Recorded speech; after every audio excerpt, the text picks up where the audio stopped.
The following program is complete nonsense. While the people and places are real, the events are entirely invented for comedy. Please do not cite this in your history paper, unless you want to fail creatively.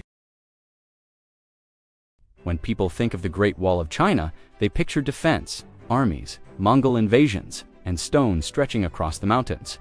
But that's just the official story. The truth, the Great Wall wasn't built to stop armies. It was built to stop neighbors. Yes, the Great Wall of China was the world's first Homeowners Association, not a military barrier. A 13,000-mile property fence. The ancient Chinese didn't fear outsiders with swords. They feared outsiders cutting across their lawn. Let's set the scene. Ancient northern China, around 7th century BC, farmers are working their fields, tending rice, planting wheat, and then disaster. Nomads ride their horses straight across the crops, trampling vegetables, scattering chickens, and worst of all, pocking their horses on the grass. You think your neighbor's dog is bad? Try explaining hoof prints to your insurance agent. So the farmers complain.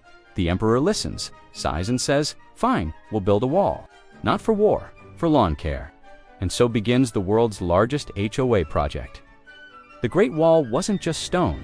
It was a covenant, a rule book, the original "no shoes on the grass" sign.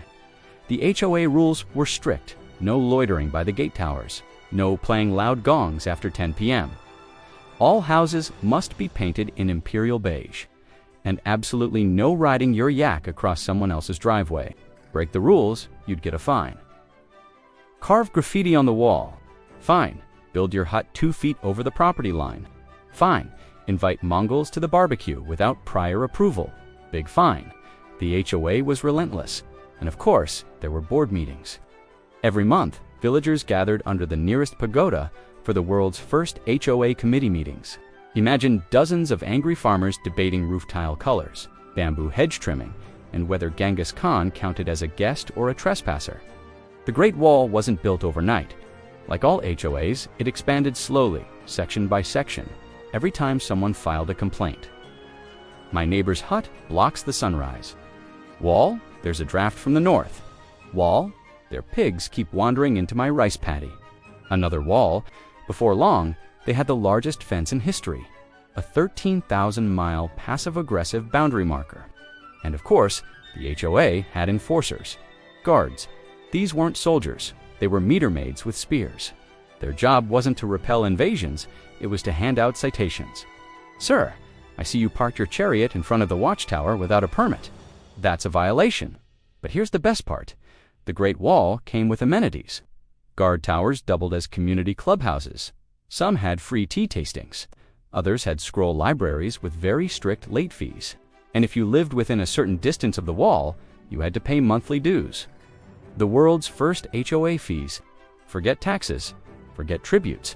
Ancient Chinese citizens were funding lawn care, pest control, and the occasional paint job for the wall. Naturally, not everyone was happy. Just like today, some people hated the HOA. Rebellions weren't about overthrowing emperors. They were about protesting the fines. The Mongol invasions, that wasn't war. That was one giant argument over guest parking. And what about the wall's reputation as a wonder of the world? Well, sure. But to locals, it wasn't a wonder. It was a headache. Imagine explaining to your cousin from another village, "No, you can't camp by the wall, it's HOA property." And no, you can't hang laundry from the battlements. We tried that once, it was chaos. Fast forward to today, and the tradition lives on. Every time you get a note about mowing your lawn, painting your shutters, or moving your trash can, remember, you're participating in a system that started in ancient China. Your HOA didn't invent these rules. The Great Wall did. So don't be fooled by history books. The Great Wall wasn't about armies. It was about neighbors. It was the world's first HOA, a 13,000-mile fence built to keep peace, order, and property values high. And just like modern HOAs, it didn't matter if you agreed. You were still paying the fees. In the end, the Great Wall wasn't built to keep enemies out. It was built to keep neighbors in line. And, like every HOA since, it worked. Not because people loved it, but because no one dared argue with a 13,000-mile fine.